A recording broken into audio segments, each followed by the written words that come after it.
In today's video, I'm going to make this fall primitive centerpiece for my Thanksgiving table. I'm going to use a few thrifted items, some items from my stash, and a few picks that I bought from Hobby Lobby recently. Because this is a primitive style, the first thing we need to do is grunge a few items, and this is the recipe I used to make my grunge. I started by making this candle grungy. It's a flameless candle, and you just take Mod Podge, you put it on the candle, and then you just sprinkle it with your mixture. For this candle, I pretty much just used cinnamon. I didn't want it quite as grungy as the other two items that I'm going to do.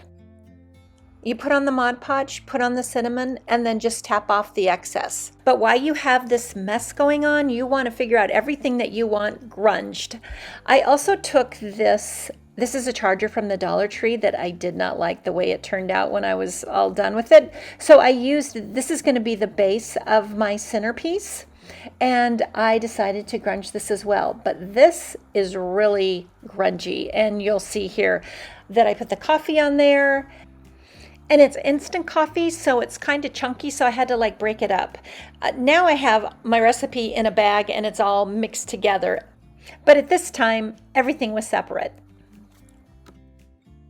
You're going to have a lot of excess cinnamon, so you want to do it over something that you can collect the cinnamon and reuse it. Once that first coat is dry, you want to go over everything again until you have it just the way you want it, and the last thing you want to do is a coat of Mod Podge to finish it off. Everything will be sealed, but you can still smell the cinnamon and the spices. It smells so good. For my lantern, I actually painted it brown first before I did the grunge because it was a black lantern. I thought it would be easier, but you really don't need to do that step. The grunge, it really covers it well.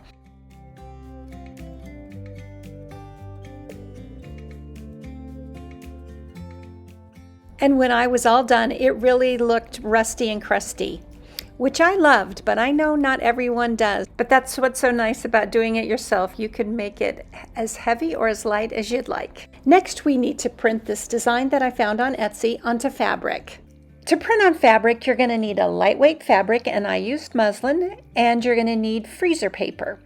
And I used an 8.5 by 11 piece of copier paper as my template.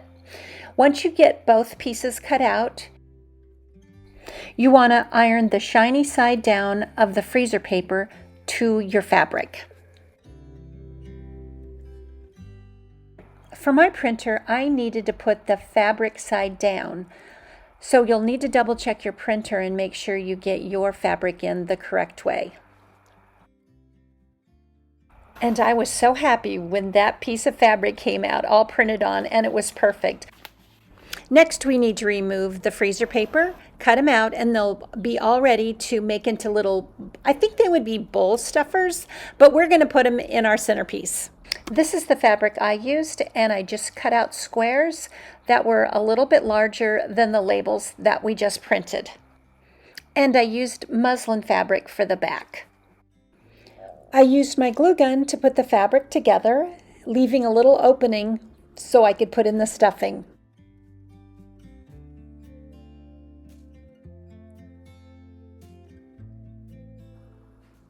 Once I had the stuffing in, I glued that opening shut. I used Mod Podge to glue the label to the little pillow.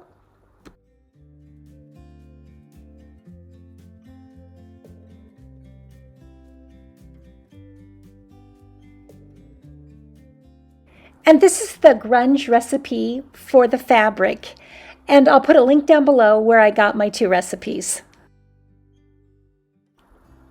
These labels that I was using, they were already kind of grungy looking or rustic looking, but I wanted to make them a little more grungier, and I was just having fun crafting, so this is how they turned out.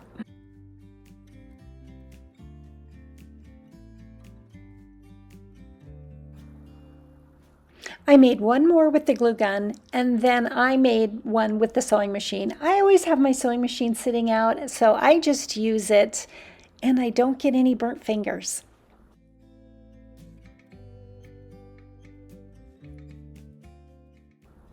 but I did use my glue gun to close that opening.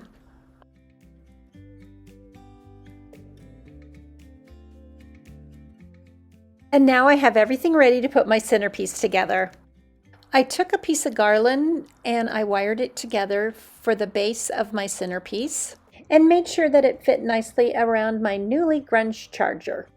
And I realized that I really needed to be putting this centerpiece together on my dining room table because I wasn't planning on gluing anything in because I wanted to be able to redo it for Christmas. So I had to move everything.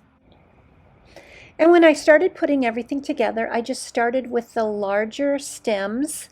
I did cut the picks that had a lot of different items in them. I did cut them apart, and some things I wired back together. And I just took my time and I filled it in. And I have to say, this is one of my favorite projects that I've ever done. Every time I walk by my dining room table, I smile. It just makes me happy. If you like this kind of content, please consider subscribing. It's free and it really helps my channel. And don't forget a thumbs up too. I ended up putting this together on a Lazy Susan. I find them all the time at the thrift store, and I did want to be able to move it if I needed to, so this was the perfect solution. And it made it so nice being able to turn it while I was putting it together. I put all my picks and stems in going the same direction except for some of the leaves, and I nestled those in around the pumpkins at the very end. If you can find a stem like this, this is the best kind of pick to buy because it has so much variety in it. You can take it apart, use the pieces individually or together.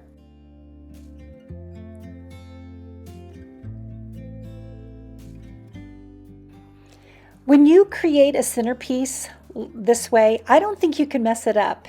Here's a picture of my practice one, and I like that one too. I just didn't like the candle.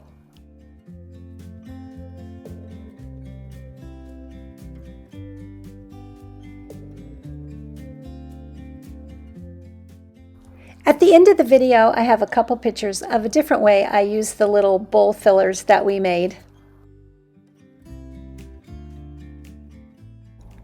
I did wrap the garland around some of the flowers or stems just to hold them into place.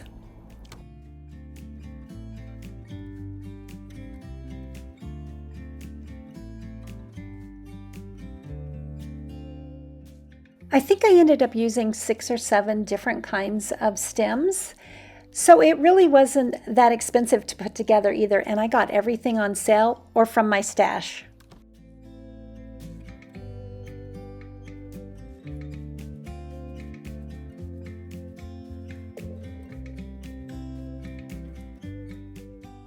I just continued to add the flowers and stems until I liked the way it looked. And the last thing I did was put on the little bowl fillers that we made.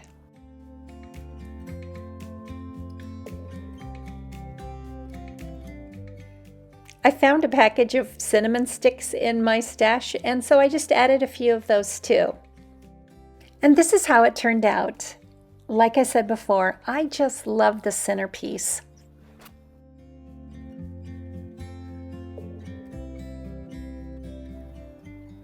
And here's how you can use those little bowl fillers in a smaller centerpiece.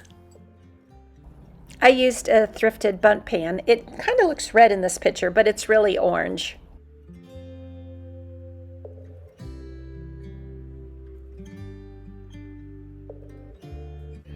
Here are the ones I made for my Christmas centerpiece, but I didn't use any of the extra grunge. What do you like better, grunge or no grunge? Thanks so much for watching, and we'll see you next time.